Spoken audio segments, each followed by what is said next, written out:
नमस्कार. आपलं चॅनल सातारा बोलता खोलते.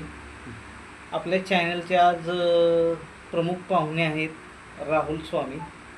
नमस्कार. स्वतःला खूप अतिशहाणे समजणारे बिचुकलेंचे चुलत भाऊ यांचा आज आपण पॉडकास्ट घेणार आहे. नमस्कार राहुल सर. नमस्कार. नमस्कार. तर पहिला प्रश्न माझा तुम्हाला असा आहे की तुम्ही कसे सक्सेस झाला? मी सक्सेस बघा कसा झालो माहिती आहे का, असाच रोज घरातनं बोंबलत फिरण्यासाठी बाहेर पडायचो. मला आरटीओवरती 4-5 मित्र घावायचे. मग जे श्रीमंत मित्र आहेत मी त्यांना पकडायचो आणि त्यांना सांगायचो की माझी आजी आजारी आहे, आई आजारी आहे, आजोबा एक्सपायर झालेले आहेत. असं गोड बोलून मी त्यांच्याकडून पैसे काढून घ्यायचो आणि रडत रडत त्यांच्याकडून पैसे काढून घेऊन जायचो आणि त्यांना म्हणायचो उद्या देतो, उद्या देतो, उद्या देतो. ह्या आशिपाय त्यांनीही निर्लज्जासारखं मागायचं, माझ्यासाठी पैसे मागायचेच मला सोडून दिले आणि मीही त्यांना पैसे देत नाही. त्यामुळे मी आता पूर्णपणे त्यांचे पैसे घेतलेले आहेत आणि खाल्लेले आहेत आणि मला खूप छान वाटतं. मग तुमचं उपजीविकेचं साधन काय? रोज एक नवीन मित्र पकडणे आणि रोज एक नवीन टपरी पकडणे.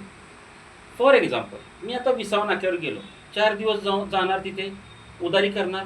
5व्या दिवशी तिथं उधारी झाली की ती टपरी बंद करून टाकणार. लगेच एक नवीन स्पॉट बघणार, तिथे एक खातं माझं चालू करणार. तिथं उधारी झाली की नवीन एक ठिकाणी उधारी चालू करणार.